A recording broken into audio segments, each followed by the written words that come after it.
everybody, and welcome back to the United Stand. Manchester United have won 3 games in a row. Do you remember when 3 in a row used to mean like trophies? Well, now it means games, but we're all buzzing here in the United Stand studio. Woo! Well done, everyone. I got the winning feeling. I'm happy. I'm actually so happy. I forgot what it felt like. Yeah, Tull's back in the studio as well. We are joined by an amazing panel of Mordzs, Tull, Rickey. Wasn't all smooth sailing. We will break it down, but we've got to celebrate the fact that Brighton, who are our bogey team, like they just beat us and beat us and beat us. They came to Old Trafford, we sat them down, and I thought for the majority of that game, we really did look like the better team. So get your comments in. Let us know how you're feeling. We want to know, how does it feel? How are you feeling after watching that game or coming out of Old Trafford? Let us know your thoughts and let's get straight into it. I mean, Rickey, you've just come from Old Trafford. How are you feeling? A bit up and down? Well, I'm absolutely over the moon, and I'm glad we got there. You know, for a minute, I thought they were. I was about to say get back in it. They did get back in it, but then we took it away from them again. And you know, in a way, I mean, they had lots. I won't say great chances, but they had lots of shots after we made them subs and scored 2 goals, and we were lucky they didn't get 3.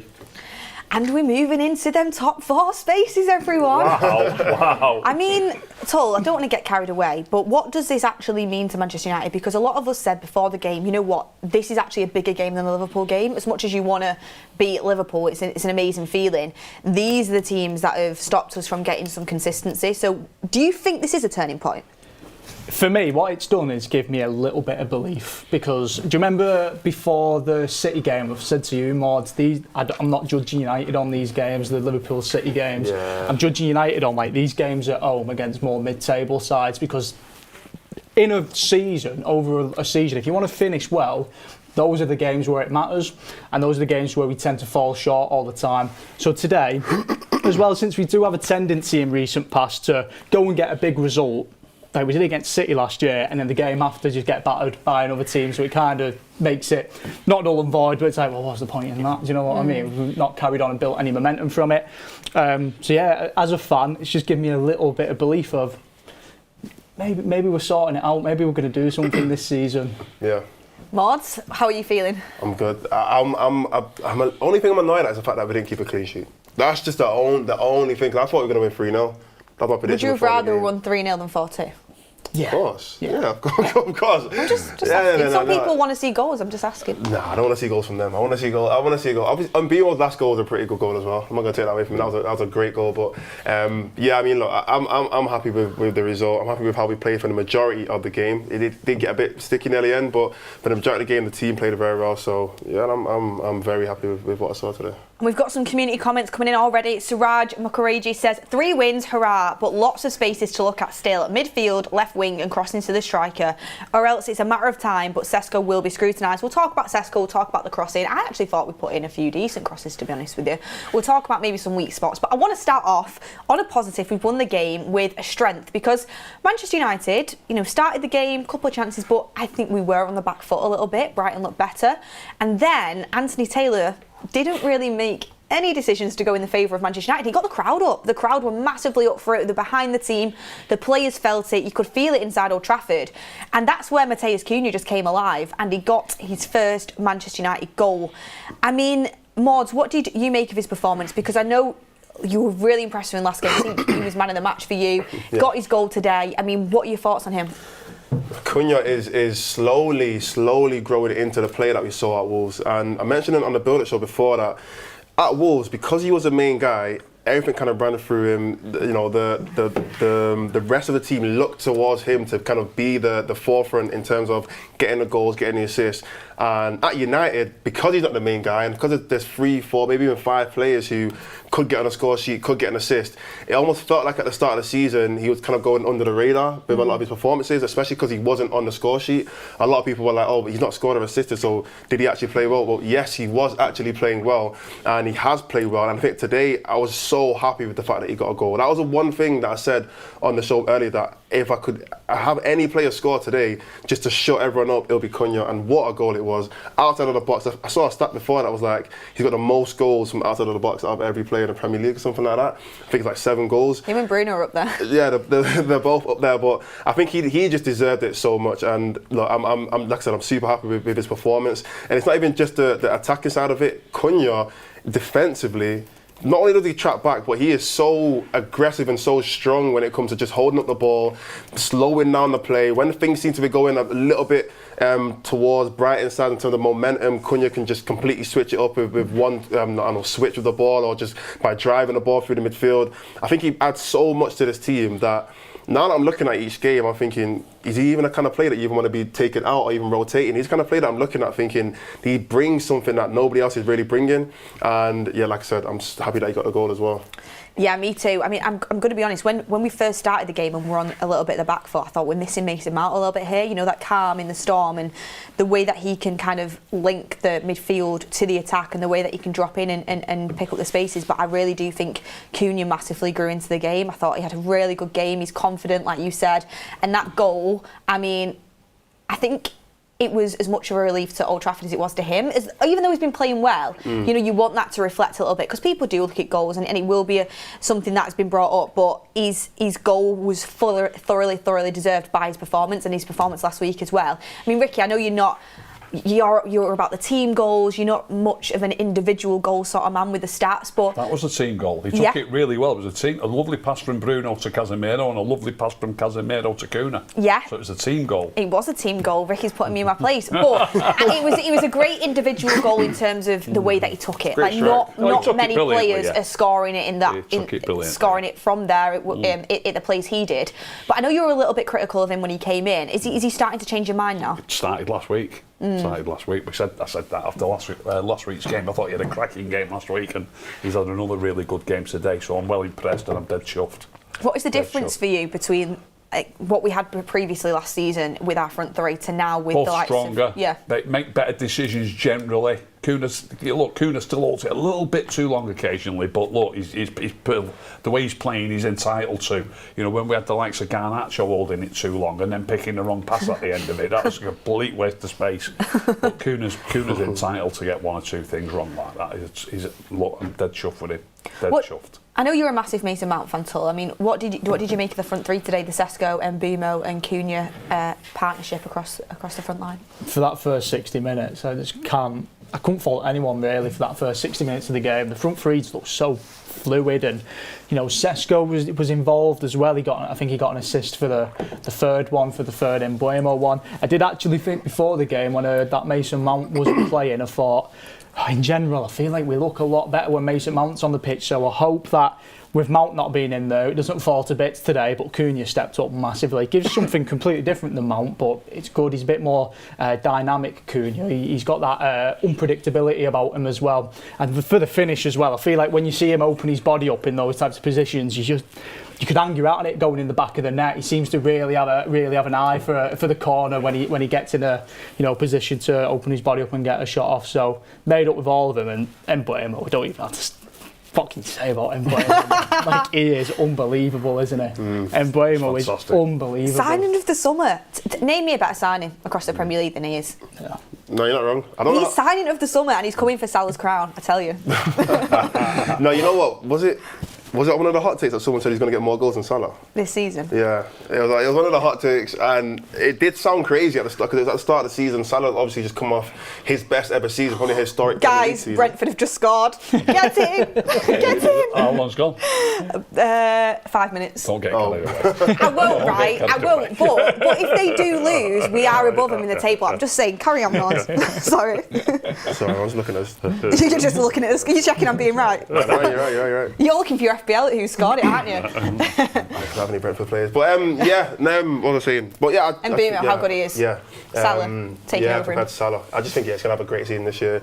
And it kind of goes back to what I was saying before about the roles in that attack. A lot of those players came from being the main guy. Sesko was the main guy, Cunha was the main guy, Bruno was our main guy. Sesko, like I said, but now that they're all learning to actually gel, and there's not a lot of selfishness in this team, which is what I love, because you'd think that playing like a team. You'd think they'd all want to be the number one goal scorer, whatever, but the way they're all linking up plays, like they actually want each other to do well. Even Ahmad, I noticed maybe at the start of the season he was taking the shot when he should have passed it a couple of times, when he was really known for making the right decisions, and he was just like a little spell he was going through, but I obviously excused it because of how good he is. But I've even noticed in the last couple of games, the last few games really, he's Ahmad's took the next step up in terms of how he's getting involved in that attacking play, the way that him and Mbeumo alternate, and plus his unselfishness. Today he was in a couple of positions where I think, oh, he's going to take the shot here. He pulls it back into really dangerous areas. Unlucky not to get a couple of assists today. I thought he was brilliant. Shouldn't he have had a pen in the first half? In my opinion, yes. It looked nailed, on screen yet. I don't know what went on with that. Yeah, definitely. It's like he grazed the ball slightly, but he clearly took out Ahmad. So yeah, I don't know. Mbeumo, Mojo's on fire the same way Mbeumo is in the chat, giving out memberships, putting in super chats, absolutely unbelievable. We'll get to your super chats in a second, but I just want to round up a little bit on Mbeumo because I loved him at Brentford and I was so glad when we signed him for Manchester United. I think I tweeted in the game, Mbeumo and Cunha have changed my life because genuinely the amount of times that last season our attacking three were just letdowns. I'm sorry, I know some of them have gone on to do well elsewhere, but just letdowns, like constantly looking like they didn't have it in them to wear the shirt. Like they're good players maybe, or they can be good players, but it felt like they hid a little bit sometimes. And Mbeumo and Cunha just step into that shirt, confidence. Even at the end there, I know like it's not a worldie of a finish, but I'm used to when Mbeumo's in that position, it either going wide or it being skied. Like he just finds the back of the net. He's a top footballer. Cunha, when he's got like three men round him and he wriggles away, he's just a top footballer. They both kind of can withstand the pressure, but also are intelligent enough to believe in themselves and play football the right way. I just think they have massively enhanced the team. And I was in a slight thought, maybe at the start of the season, did we need both? Could we have spent that money on a midfielder? But I actually do think we did need both. Do you guys agree? Do you think we needed both? Yeah, I think the only problem. Yeah. I was going to say the only problem that I really had with the summer is that we didn't do enough in terms of after that. I think we probably could have done a little bit more. But I'm definitely not complaining about those two players. We definitely needed both of them. And even if Mount is playing well, the fact that he's not playing today isn't because he wasn't playing well, it's because he got a knock. And there's another reason why we needed both of them anyway. Exactly that, and you need a squad. Yeah. You never know the minute Cunha might put. Well, he's already had an injury. He had a knock already. He might, maybe he might come out of the team for 2 games when Mount gets fit. You just never know, do you? So you do need a squad without a doubt, and it's all hunky dory at the minute. Plus as well, AFCON will be coming up where Mbeumo will be away, Ahmad will be away, and Tomas he'll be away. And Ian Tracy says, good win, nice to score 4 goals. Until we sort out the midfield, we're not going to control games, but hopefully this is the start of some consistency. You bring me on to a good point, Ian, I'll circle back to it. Marlow FC says, we must stay realistic. Even with Brighton having so many bad passes, they had much better passing accuracy than us. We are in 15th place for passing accuracy. That is not sustainable. Something to look at, of course. Great shout. Harry Clarkson says, starting to look like a team with swagger and a team that wants to win. Long way to go, but promising performances in recent weeks. United. Exactly, Harry. We're not perfect. There's areas that still need to improve, just like the previous Super Chat said as well with our passing accuracy. But the team looks like it's got character. That's the word I would use, character. Whereas beforehand, you just kind of knew what was going to happen before it happened. And I think an obstacle came at us and that was it. Whereas today, we started a little bit on the ropes, but we came through it and the team stuck together. Pengas92 says, getting up for Liverpool is a normality. The win today and keeping that momentum, I think, will have a bigger impact on the squad. Nevsky says, that was the best game I've seen for years from United. Glad to see it with all of you, my friends. And Fran Rowan says, Mbeumo is some player. Cunha, De Ligt, Cassie and Bruno, all excellent. Ref was dreadful yet again. Terrible. I'll park the ref because I don't even want to waste my breath on it, to be honest with you, but I was watching it from the stands. You don't see the replays, but I was gobsmacked at some of the decisions, to be honest with you. But I've seen that from referees at Manchester United many times before. But anyway, I want to circle back to Ian Tracy's super chat about sorting out the midfield. I do understand we need to bolster our midfield, but this is a big talking point that I want to bring into the forum. Casemiro. Jordan messaged our forum group chat earlier and said, can someone bring up on the forum that Casemiro is one of the players that's massively benefited from playing 1 game a week? He seems to be like a nailed on name on the team sheet now, and I thought again today was really, really good. Are you all happy with Casemiro and do you think that he's kind of cemented his place in that team? He's playing very well at the minute, isn't he? Without a doubt. I asked Mordzs the question halfway through the game because he was superb in the first half, and I said, they're talking about giving him a contract extension for less money or so. If it is less money, would you be happy with it? Because right now, I'd well take Casemiro for an extra year. Because look, we need a couple of midfielders as it is. Next summer, if Casemiro goes, and there's even talk of maybe Bruno looking at going, that's a potential. Maybe we're going to need 4 midfielders. Like realistically, how many's too many to get done in a window if you want them all to be top midfielders? If you're trying to do that many deals, there's a good chance 2 of them aren't going to be up to scratch. Do you know what I mean? So I'd well give Casemiro that year extension. Honestly, I mean, obviously, paying him the amount of money he's on right now wouldn't be ideal. If they can knock his wages down, then yeah, that's great. But the way he's playing, he's fundamental, to be honest with you. He really is running the game at the moment. That first 60 minutes is completely in Casemiro's hands. When he went off, I mean, the difference, I think a lot of it had to do with the defence as well. But I think not having Casemiro in that midfield, I think we missed him massively. Well, we will talk about them substitutions, but let's run a poll on it. If you could take Casemiro for another year or so on reduced wages, would you do it? I'm sort of with you, Tull. If it meant like we're not sacrificing any midfielders coming in, like if he played that Harry Maguire sort of role next season and he was open to that, I'd be all for it if he continues the way he is. But like I said, it's 1 game a week. Even now, he's being brought off slightly early. He's got a good 60 minutes in the tank, but then when he came off, I mean, Mordzs, I do think we did lose a bit of control. I think not just him, like Tull said, bringing off a defender. I think Ahmad was a mistake to bring him off as well.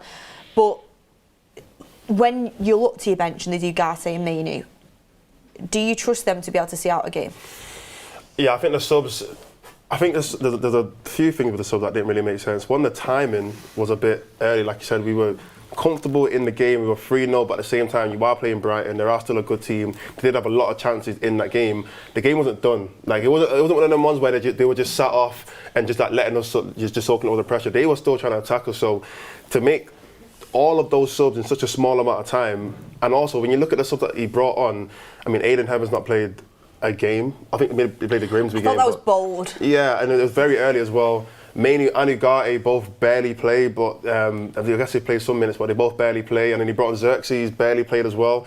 It just felt like it was a completely different team to the team that was on for 60 minutes of the game. So when you think about it like that, it's not even surprising why the game changed, because it was literally a different team on the pitch compared to what started the majority of the game. And like I said, most of them barely play. They both of them don't have that much minutes. So yeah, I think the subs were a bit iffy, and I think that's probably the reason why the game changed so quickly. A lot of them were trying to find their feet because they hadn't, like I said, hadn't been in that environment in a while. But eventually, as the game kind of later on, it felt like they some of the plays, I think Xerxes kind of grew into the game a little bit more. Ugarte grew into it slightly a little bit more, and obviously we ended up getting a goal right at the end. But I do think that's probably one thing that Amorim does need to kind of look at in the future. Like when we are in that kind of position, he hasn't been. I mean, Tom's saying it before. He probably doesn't even know what this feels like to be 3-0 up at home after 60 minutes or however long it was.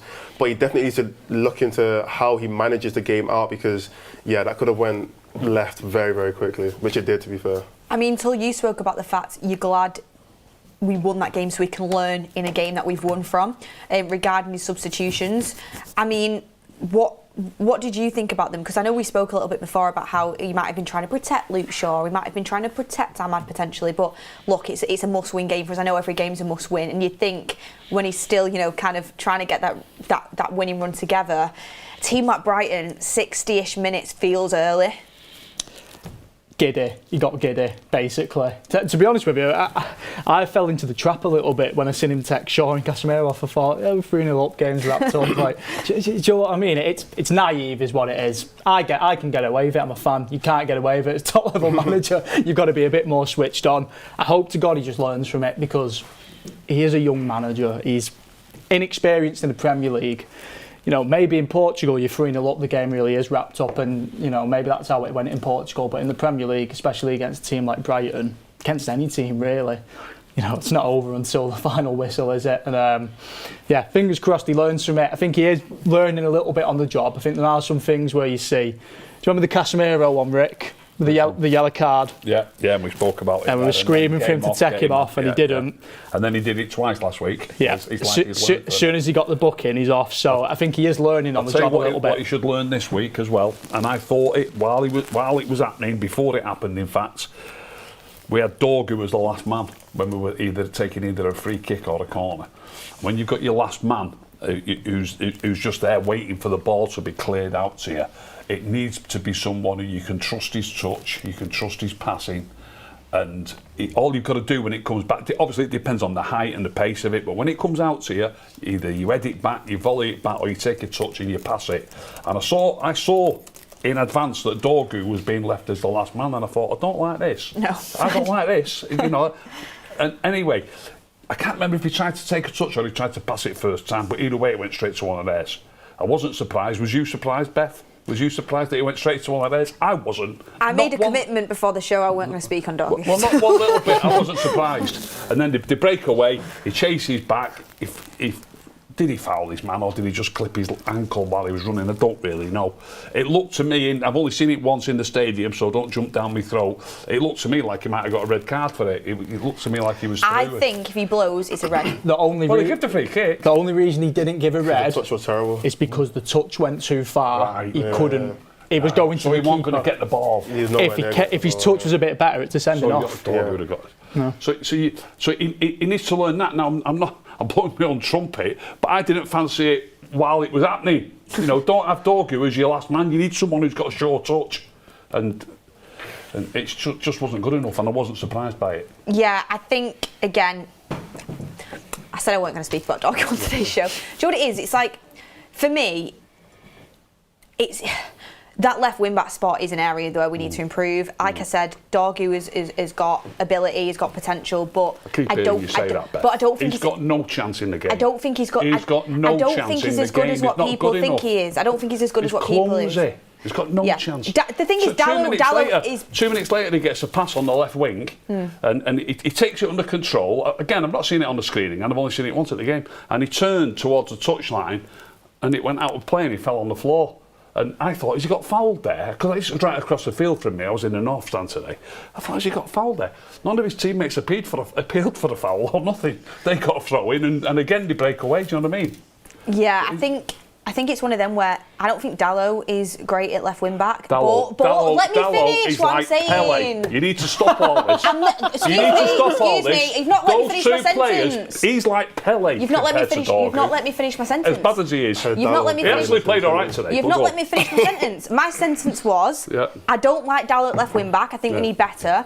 But he's better than Dorgu there, which is saying something. That was my sentence. He is better than Dorgu there. I told you before the game, I sent you the message, didn't I? Yeah. You said it'll be Dorgu. Was it 80% of the poll it'll be Dorgu? And I messaged you straight away. He was the only one we got wrong. I messaged you straight away, it won't be Dorgu. The manager knows. And I tell you what, he'll be learning fast, he'll be thinking. That's what the message I was going to read to you before. I got a message of someone, the manager will be getting onto this. You cannot, you really got to be careful where you bring Dorgu on. I think you'll be looking at Mazraoui. Hey? I think you'll be looking at Mazraoui. Oh, Mazraoui will play more, without a doubt. I mean, I don't know if Mazraoui fit yet, or I know he's on the bench. I think you'll be looking at him. I think he's not.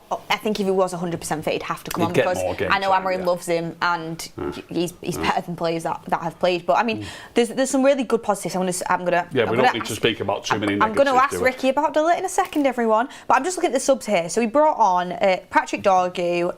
He brought on Kobbie Mainoo, Aidan Heaven and Joshua Zirkzee. So he brought on Aidan Heaven first, barely played a minute. And this is a game where you really want to, make sure that you win this game. I thought Aidan Heaven actually did all right, to be fair to him. And you know what, he got that assist, which was really good. So fair play to him. Mainoo in that midfield with Bruno, that is an attacking substitution. You're 3-0 up. You want to keep a clean sheet. That didn't make sense to me. I love Kobbie Mainoo, but your midfield is going to be way more open if you're playing him with Bruno Fernandes in that midfield, and it was. And it's. I thought he started off quite shaky trying to find his feet. I agree with that, Beth, that the midfield isn't quite as strong, but it's mainly down to the defence. Without Shaw and Ahmad in there, who are two top players, they're getting in front of people, they're nicking the ball, they're passing it, we're pushing up, they're pushing players ahead of them, they're pushing them up. The team is far weaker with those two players missing out of the back four, and that's what cost us, not the midfield. It's the defence that cost us, because it's not just about. People will probably think, it's just about defending. It's not just about defending. I mean, you must have noticed that they were having attack after attack and shot after shot for half an hour. So you're probably thinking that's the midfield's fault, but it's more down to the defence not pushing everybody forward. And again, there's only two in midfield. Don't forget, Your 210, I mean, I know Cunha went off in the end, but Mbeumo and Cunha are still on. I agree. Do you know what I mean? I agree, and I think it was really strange when you're hunting down a clean sheet to change two of your back five, and I thought the two that he changed were playing fantastically. Ahmad was playing out of his skin, and to be fair, I know Luke Shaw gets loads of stick, and we get stick for saying how good he is, but the amount of times that he was first on the press, nicking the ball and then putting some brilliant passes in through the midfield was brilliant. He did it all game. I've fed up of saying this. I've told you time and time again that the manager has described him as a world-class player. I told you that. The manager has described him as a world-class player. He's took him off there at 3-0 up because he thinks he's our best player. Yeah. That's why he's took him off. He thinks we've got this done now, we can have a breather. That's why Shaw went off. No other reason. Yeah, I mean, interesting. Well, when I say no other reason, I hope they don't say tomorrow he's had a knock or whatever. Do you know what I mean? He looked alright to be fair when he came off. Yeah. We've got some super chats in. Jude D. Costa says, I think Ahmad was cramping. Possibly a reason because of protecting him because of injury, because he's so important. The K Stone said, great game from Dallo, who start the next one. I thought he was much better today. Much better today than he was in the Liverpool game. Class of 99 says, harsh on Dorgu, young and inexperienced. Now with reduced minutes, it obviously won't help. Would still start him over Dallo. Doesn't offer anything in the system. We have EG says, some were crying for Dorgu to start, by the way, with a laughing face. Keel Robinson says, no, we must continue to rebuild. Let Casemiro go. Daniel Thompson says, hope you guys are well. Thank you for great shows as always. So happy with the win. And Mbeumo Cunha, Delict, Bruno, top class. Hopefully a turning point. Lee Cape Town says, seriously, where has our standards gone that we are even discussing and running polls that we should keep Casemiro? He should go past his best period. I mean, he's starting in our midfield and he's crucial for us right now. We're not saying he should be a starter next season, but if there's an opportunity to have him a squad player, I mean, you could potentially be losing Bruno, potentially, next season. Leader, captain of the team. Maguire, I don't know if he's going to stay, but, I mean, if he doesn't stay, that's another senior leadership member gone. I mean, you've got to think about the experience in the dressing room as well. I personally wouldn't. I would let him go, but I do think it's a discussion point with how well he's playing at the minute. Masra Wiwa says, winning tradition. Thank you very much for your super chat. Really appreciate it in there. Carlo Montana says, they fought for the ball like a real united team.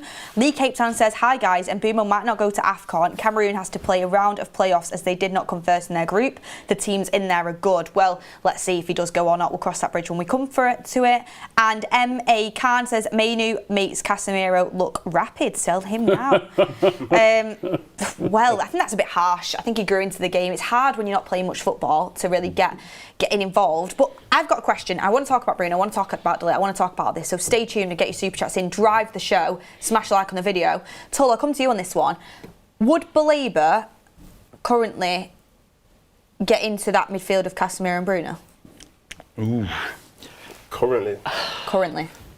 I've not. Bruno's been good the past 2 games. 2 games isn't a big enough sample size for me to then go, okay, he can play that role. If Bruno goes the rest of the season playing consistently well, then maybe I'll go, maybe Bruno's adapted and you know, maybe he can play that role now. However, if you look at the whole sample size of Bruno playing in the 8 or the 6, whatever it is, it's not great, is it? It's never been. We've moaned about it for ages. We moaned about it in summer, dying for a midfielder. He's had 2 fantastic games. I'm praying. I hope he carries it on. I hope he does. However, the odds are it will probably get found out over the course of the season. I think long term we've got to look away from we've got to get Bruno out of that 8, 6, whatever it is, I think. But right now it's going good, so I don't want to speak about it too much because he's been really good. So you're avoiding my question. Probably, yeah, long term. Baleba probably would come in, yeah, long term. It's funny because his football was so reactionary, aren't we? I mean, that's just the way that football is. But I'm going to be honest, I thought Baleba dropped an absolute stinker today. He was awful. He's dropped a stinker all season, really. But today he was dreadful. I thought, you better not play like that if you sign for us. Yeah, no, I was literally saying before, but I think when he came off, I was like, that is one of the worst Baleba performances I've seen in my whole life. But even to go back to your question, currently, no, obviously not. He's way out of form. Even when we spoke to Kieran before, he agreed, this season Baleba's not been great. But I think in general, I mean, like I said before, people are very flip-floppy. In general, a lot of people would have still want him. I mean, everyone was gassed when the rumours were that we were going to get him, and people even saying that they would have paid 100 million for him at the time. Now I doubt he would go for 100 million. But end of the day, like, is that not positive for us? If we can get him for cheaper, I'd still take him. Only if he plays like he did last year, not this year. Yeah. And I also think that, like, because at one point that maybe we sat there, I was like, you know what? If I had the opportunity to go to United and increase my salary by 100k and it went up and it didn't go through, I'd be pissed as well. I mean, you know what I mean? But yeah, if you said to me, can you still take him at the end of the season or next season, I'd still say, yeah, I'll take him. I mean, Ricky, what do you think? Because I know you're not Bruno's biggest fan, but I mean, personally for me, I think that is one of Bruno's best performances of the season. I thought first half against Liverpool, he was class. I thought today, he ran the show for most of the game. I thought he played well. I won't say he ran the show, but he played very well. You know, but like last week, a lot of the players played well. But it might be a good time for me to bring this in. Can I just read? Go on. I'll just read a quick list of United players here. 10 players: Harry Maguire, Casemiro, Aiden Heaven, Dorgu, Diallo, Sesko, Mbeumo, Dalot, Bruno, and Luke Shaw. 10 players there. What's the link? One guess between you all. One guess. What's the link? It's a stat. Yeah, it's a stat. You say Harry Maguire? Those 10 players. Was Harry Maguire one of them? Yeah. Oh, okay. Wait, read it out one more time. Maguire, Casemiro, Aiden Heaven, that's a clue. Dorgu, Diallo, Sesko, and Mbeumo, Dalot, I've got it. Bruno, and Shaw. They've all got a goal or assist. Those 10 players have all got an assist this season. Nobody else. Nobody has got 2 assists. Nobody. Bruno has not got more assists than Aiden Heaven, who's played 35 minutes. He's not got more assists than Dalot, who everybody hates, and he's played twice as many minutes as Dalot. He takes corners and free kicks, and he hasn't got more assists than Diego Dalot. And I've been telling you for years that we need to spread it around the team. You do not need an individual trying to make all the goals. It's a team game. And we are flying at the minute goals-wise. Last year we dropped off from it. And remember the thing that I used to say all the time, we were getting 1.5 a season, 1.5 a game in a season. It happened for 3 seasons. Last season it dropped off dramatically. After scoring 4 today, it's above 1.5. Woo. So the less assists Bruno's getting, the more goals we're scoring. And do you think he's playing better? He's playing better, yeah. That's Ricky's consensus on it. I mean, I think it's an interesting point to bring in, and I like the fact that it's being shared around the team. Like, even today, I thought, I really was wanting Sesko to score because, you know, then every single one of the front three's got a goal, and he nearly did. And I thought his pass into Mbeumo for that goal kind of, you know, was a moment of real quality. But it's interesting that you say how we're spreading the goals out and more are coming. So hopefully that continues. I mean, I understand that we did give Brighton a lifeline in the game, but the amount of times Brighton have turned up to Old Trafford, or we've even gone down to the South Coast and we've literally just got turned over like there's no tomorrow. I really could see a difference today. The team look proper up for it, so hopefully we can go on a bit of a run now. I mean, Rizzo9411 says, De Ligt is our best centre-back post-Fergie. Shaw lost his man 27 minutes in and Cunha saved him. He's so far past his best, he needs to replace for 3 years. I mean, I think everybody makes the odd mistake. Like, it happens, but I think Luke Shaw's been brilliant, and I think the back three overall have really kind of come into it. I mean, Tull, I mean, what do you think of them 3 centre backs? Because a lot was said about the 3 centre back system. Should it be Maguire? Should it be Yoro? You know, should it be Shaw? Should it be Yoro? Maguire's injured today. Yoro steps in. I mean, what do you make of that back three? Shaw, Yoro, and De Ligt. They're getting really, really good at stepping up. The second goal we got today came directly from Luke Shaw stepping up. Shaw actually got the assist from the interception. You know, he stepped up, stuck his foot in the way, and that was the assist. It went to Casemiro, and Casemiro did the rest. But De Ligt's doing it pretty well, I've noticed as well, even from the centre. So it doesn't matter it's not just the wide one. De Ligt being in the middle, I've noticed him stepping up. I've seen De Ligt going flying up the pitch. I've seen him all the way up the pitch just to make an interception or head the ball away. And it's important because we're getting goals from it sometimes, we're getting chances from it. If you get it right, if you get a little bit of luck with your interception, you know, like what happened with the Casemiro one, he was in acres of space and he managed to get a shot off. So the more of that, the better. And, you know, as a unit, the more games they get to play together, I'm praying Luke Shaw just stays fit, basically. Just quickly on the Luke better Shaw. it'll get. Don't want to interrupt you because I want you to carry on because you're making a really good point. Amorim on Luke Shaw and why took him off. Luke is fine, but he had a virus during the week, so he struggled a little bit during the game, but he's going to be ready for the next one. Brilliant. So I think that kind of justifies it a bit. But go on, Sol. Sorry. No, I pretty much wrapped it up. I think the more time those guys get to play together, hopefully no injuries, the better they'll get, the better they'll have an understanding. I think there's a lot of cues in this system where everyone's got to know when to push up, and then someone's got to keep their eye on their spot then, because if someone presses up and they get spun, then the other team's running straight at you, and you've got to work together then. So yeah, hopefully Luke Shaw stays fit. Lisandro Martinez coming back soon, and I think it might take a while for Martinez to grasp it himself. I don't think Martinez will be able to slot straight in. You know, with all the instructions and the cues these defenders are having to use at the moment, it's probably going to take Martinez a few months to get up to speed with it. Bear in mind, Martinez hasn't played much under Amorim, has he? If Shaw keeps playing like he's playing, how is Martinez going to get up to speed? I think Shaw. Shaw's place to lose. I think Shaw will play near enough every game unless there's a massive drop off in form. I was shocked he got subbed off today because I think you corrected me, Beth, in saying the Liverpool game got subbed off, but I very rarely remember Shaw getting subbed off. He's usually just on the pitch all the time, isn't he? Whilst he's been fit under Amorim. But Yoro as well. Yoro was good as well. So yeah, really happy with the defence at the moment. Ahmad as well. I know Ahmad's playing on the right of it. He's playing as a wing back, but I think Ahmad's getting really good at that role as well. Good. I thought at the start of the season, I jumped a little bit early thinking him and Mbeumo ain't going to work. I thought it's just they're occupying too much of the same position. Been drastic change the past couple of games, hasn't there, with Ahmad and Mbeumo? And I think a lot of that credit goes to Ahmad. I think he's really mastering that position now. He looks great. And it's chemistry as well, and its development. I think we all said we were a bit unsure because they were taking up the same positions, but that just shows what they've been working on behind the scenes. I mean, Amorim did say this actually. He said about Brian Mbeumo, he's a working machine, he's so good in transitions, he's improving when we're organising the final third.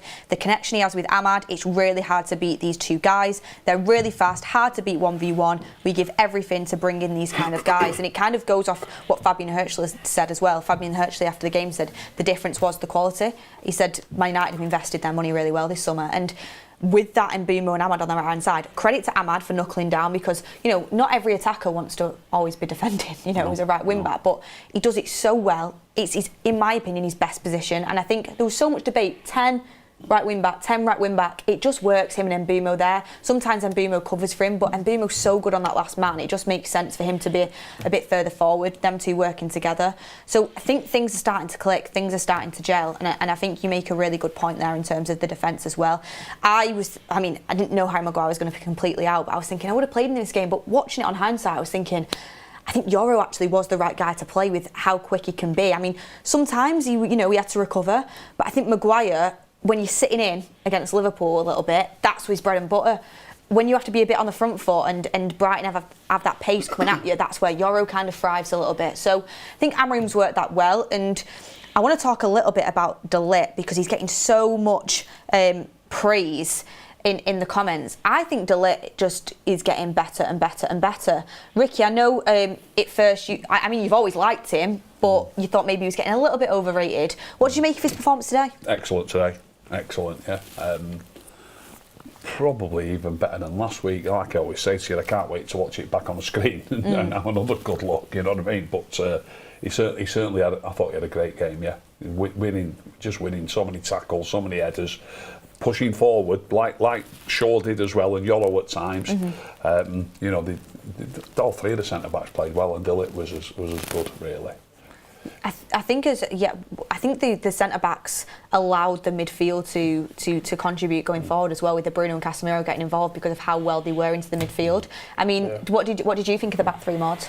Literally similar to what these guys have said. I think with De Ligt, personally though, I think he's been one of the best centre backs in the Premier League this season, and that's not even an exaggeration. When you look at the other centre backs in the Premier League, I would actually say, you know what, so far this season, I will take De Ligt in this back three, because not only has he played well in his position, but we're forgetting he's had to kind of manoeuvre a little bit between right centre back and central centre back and kind of change the way he plays. He's the only centre back that's had to do that, by the way. None of the other ones have had to do that, play right and in central, because whenever Maguire comes in, he always goes into the centre. Whenever Yoro comes in, he always goes to either the right or the left. But De Ligt's had to do both positions, and you can't even see a drop off when he does it. And I think it's actually difficult because in this formation, if you're playing on the right hand side or on the left hand side, you're almost playing as like a fullback as well. You're having to play probably like 2 or 3 different positions or 2 or 3 different roles because of how this formation and the system is set up. But I think De Ligt never looks out of place. And yeah, everyone has like mistakes in them. That's just how football works. But he rarely makes a mistake, and I feel like he's always tidy with it.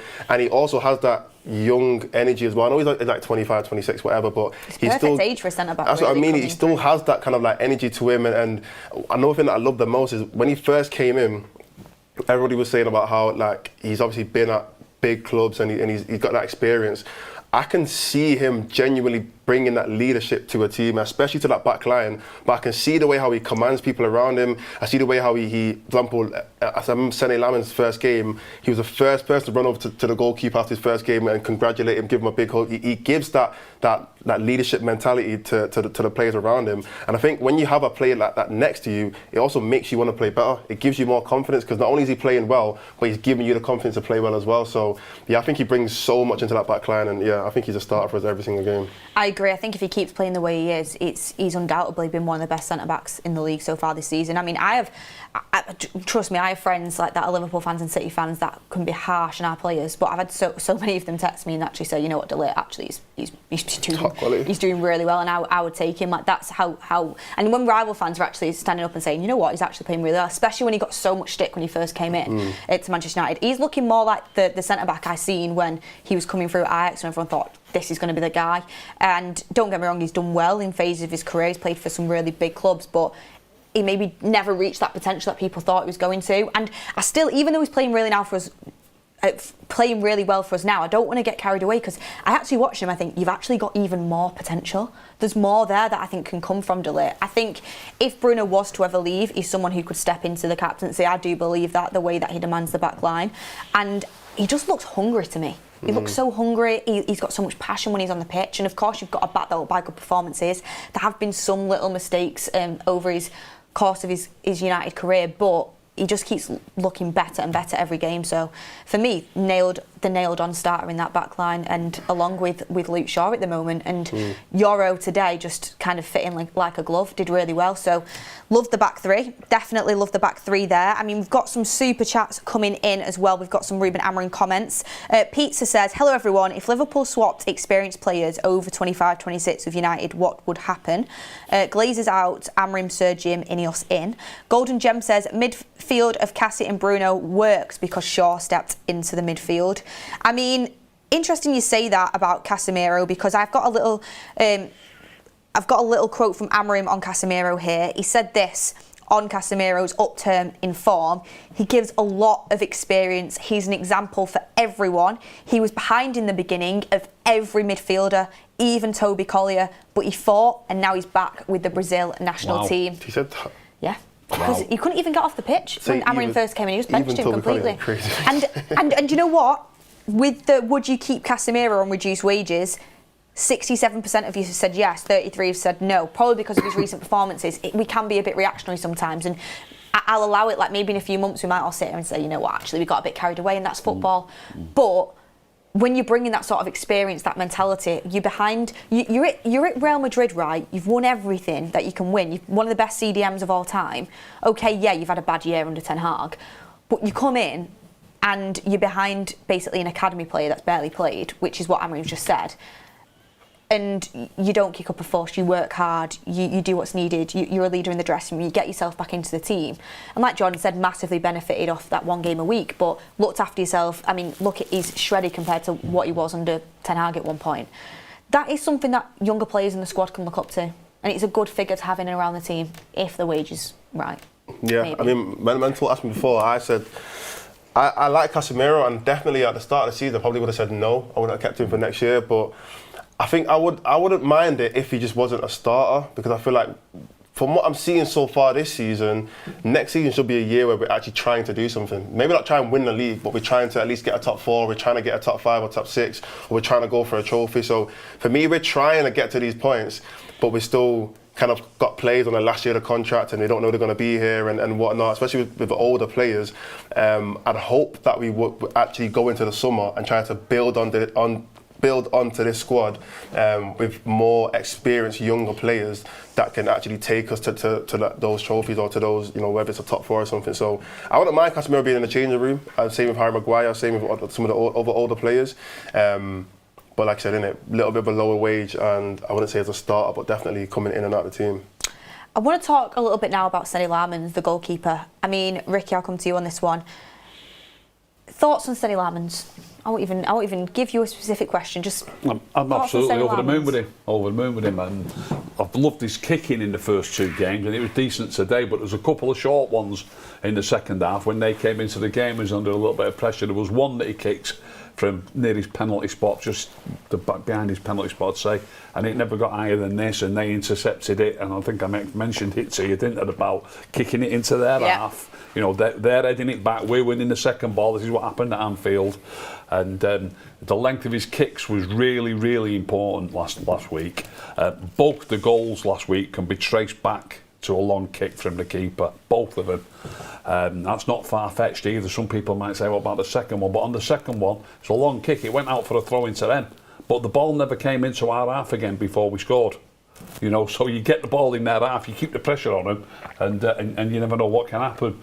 But today he kicks a couple of short ones, and I think that short one ended up with them getting a shot on goal. But we were under more pressure. I think in fact, we were probably under as much pressure from Brighton in the last half hour after the subs than we were against Liverpool last week. Yeah. You know what I mean? And so not quite as. I'm going to have a go at him about the goals. I want to see him again. I've not seen Welbeck's free kick, but it looked like a cracker to me.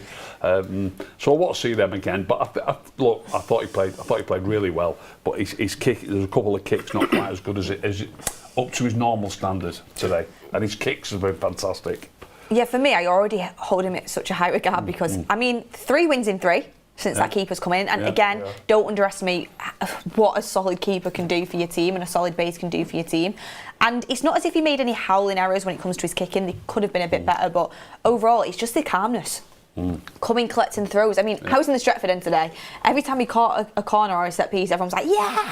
Because we're just not used to it. Yeah. It's so good in that respect. Made a couple of good saves. I don't know, I was in the game, I've not seen to do a replay back, but did he make a fingertip save at one point?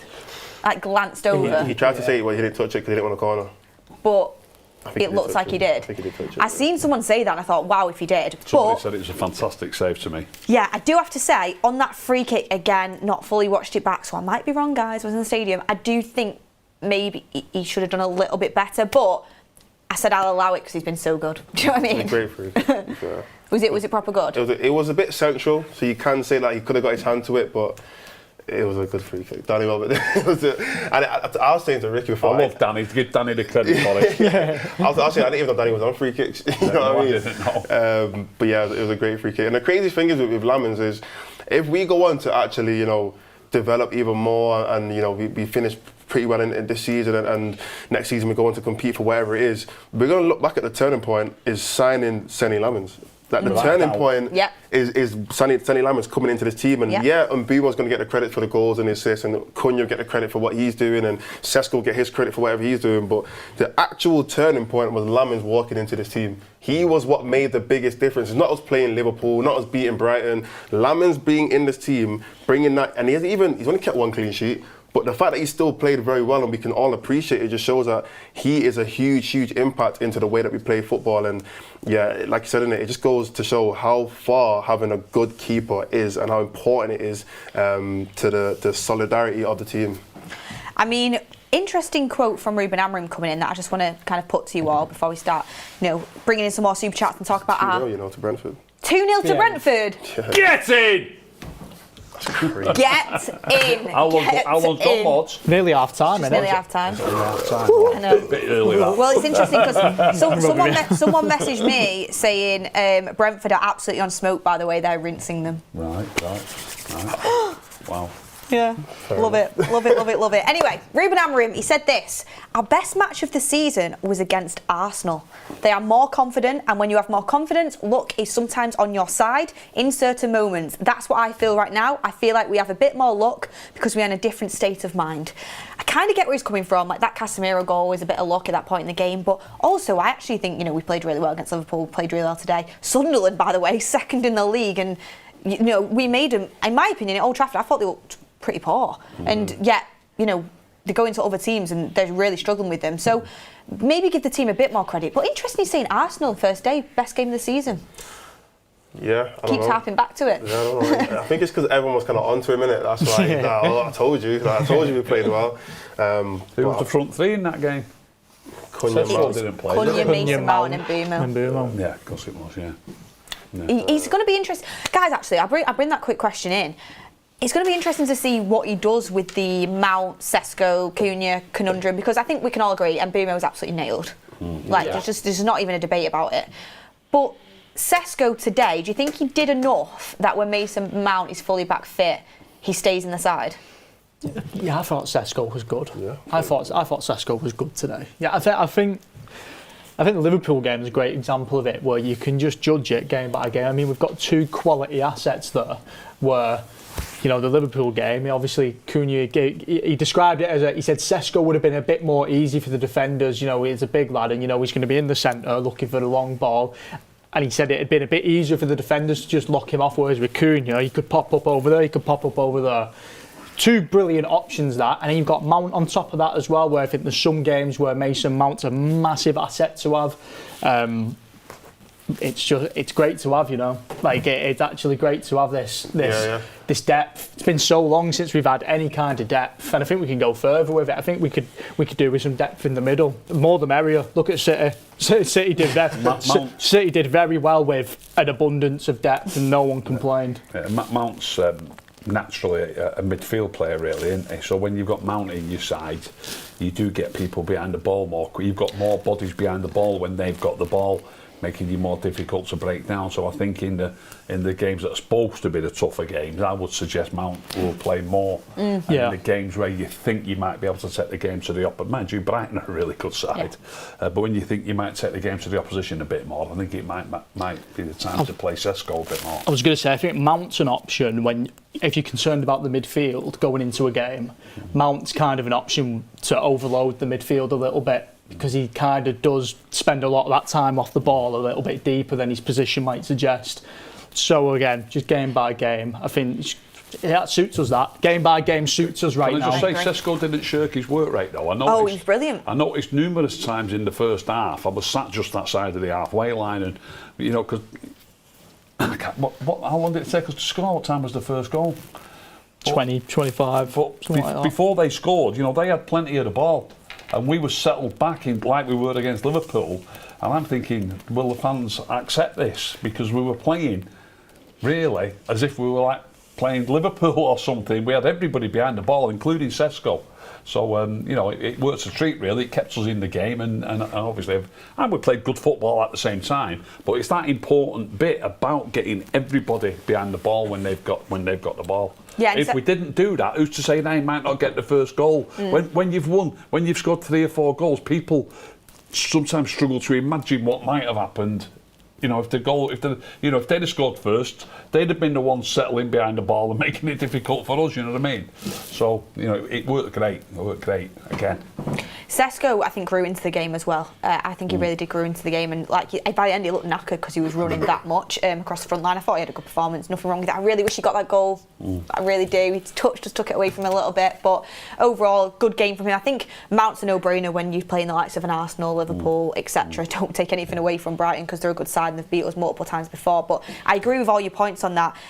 Mojo has sent 50 United Stand memberships in. Wow, what a legend. He's clearly buzzing because Liverpool are losing and Man United have just won. I love it. We're all on that vibe. So everyone be grateful to Mojo if you got a membership there.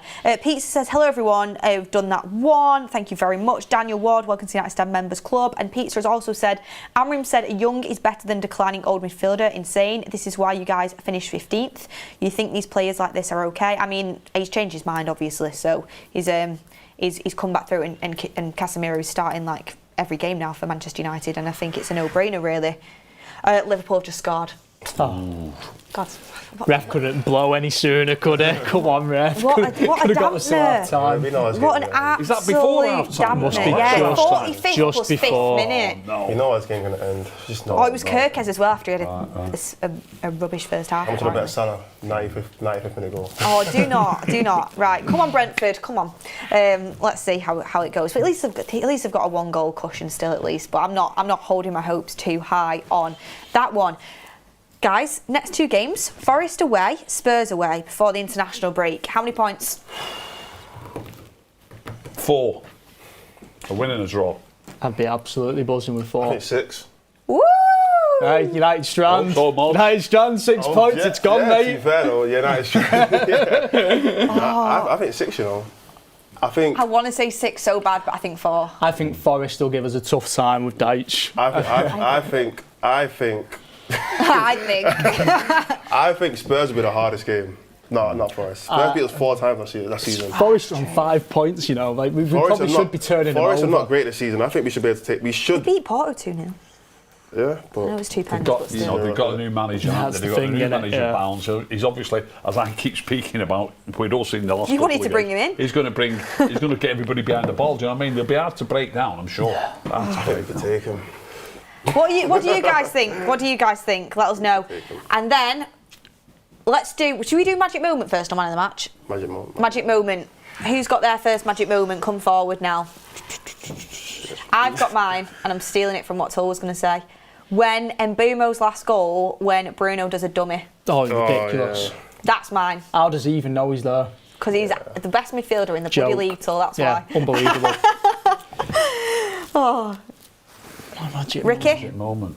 come on, you've got one up your There's sleeve. got to be one, hasn't there? There's got to be one. I need to What's start your thinking- guys' magic moment? Get in the I'm gonna comments. say that Lammens save, Oh, the fingertip one. the fingertip one. Even though he said it wasn't because he wanted a corner, and that's He didn't want his a corner. selfishness. Yeah, I'm gonna say that. His unselfishness, I would say. Yeah. Ricky, you got one yet? I'll go with yours as well, Bruno's. Bruno's. You giving it to Bruno? I've got Cunha's first goal. I've got a couple, Rick, if you want to pinch one.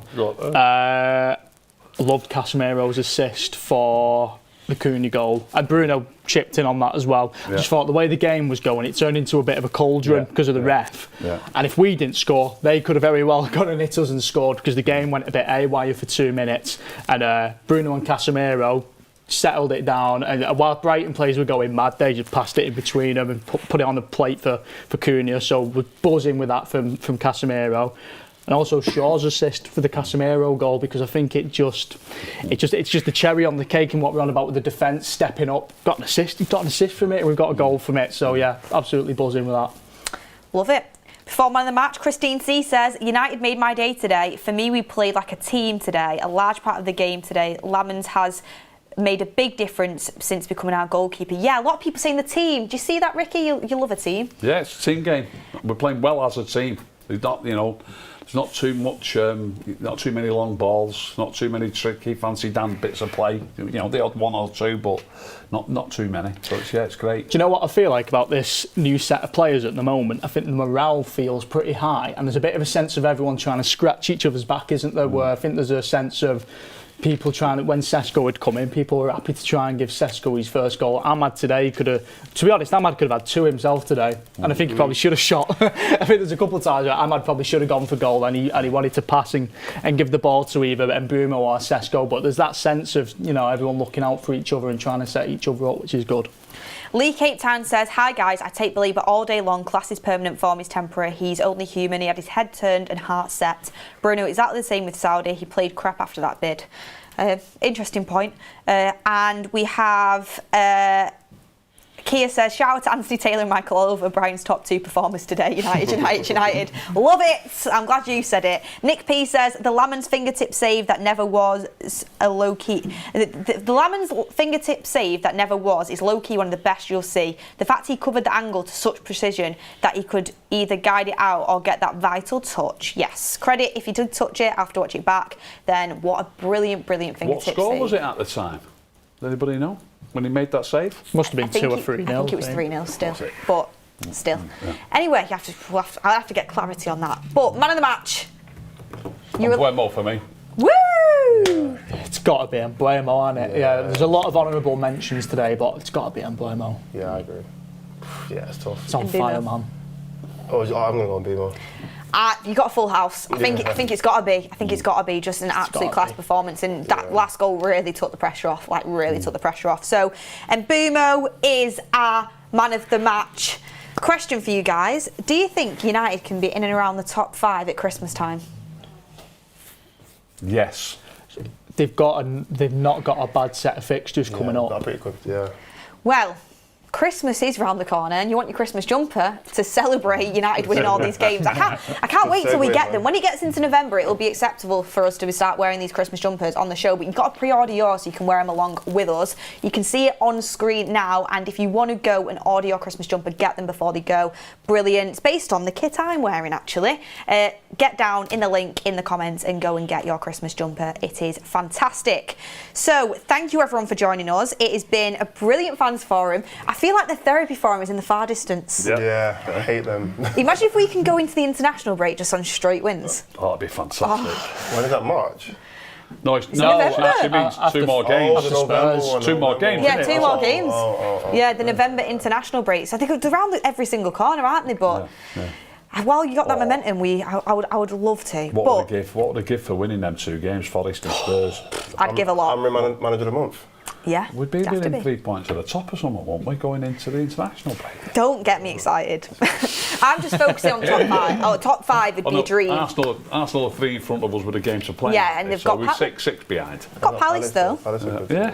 Although I think they. So let's not start looking at Arsenal. Yeah. Anyway, let's wrap it up. Let's wrap it up before we start getting ahead of ourselves. Got one last super chat in from Pizza. Amorim goes to the squad and has Maguire and Shaw. Slot goes to the squad and has Van Dijk and Canate. Let's see who will have their job at the end of the season. I mean, let's not get carried away with Liverpool. Let's see how that develops. But if Brentford can hold on, that'd be absolutely brilliant. Let's wait and see. You can go and see that actually on That's Football, because straight after this forum ends, you'll be redirected to Goldbridge, who is watching along that Liverpool-Brentford game, and hopefully Brentford can do something for us. I mean, they owe us. They really do owe us after some of the results they've had against us in the past. But look, Rickey, Tull, Mordzs, it's been an absolute pleasure. I'm going out now into Manchester. I cannot wait. I'll be celebrating. Might end up in an Irish bar or something with all the United fans that are over to watch the game. I met a few today. So, actually, before I go, I've got to do a shout out. When I was at the game today, there was a father and daughter ahead of me, and they drove 6 hours to come. We had a really good chat, and they watch the forum every single week. And I told them I'd shout you out. So I hope you're travelling safe back down to Kent, and thank you very much for supporting the channel. So. Thank you everyone for watching. Have a brilliant Saturday night, and we will see you on the next one.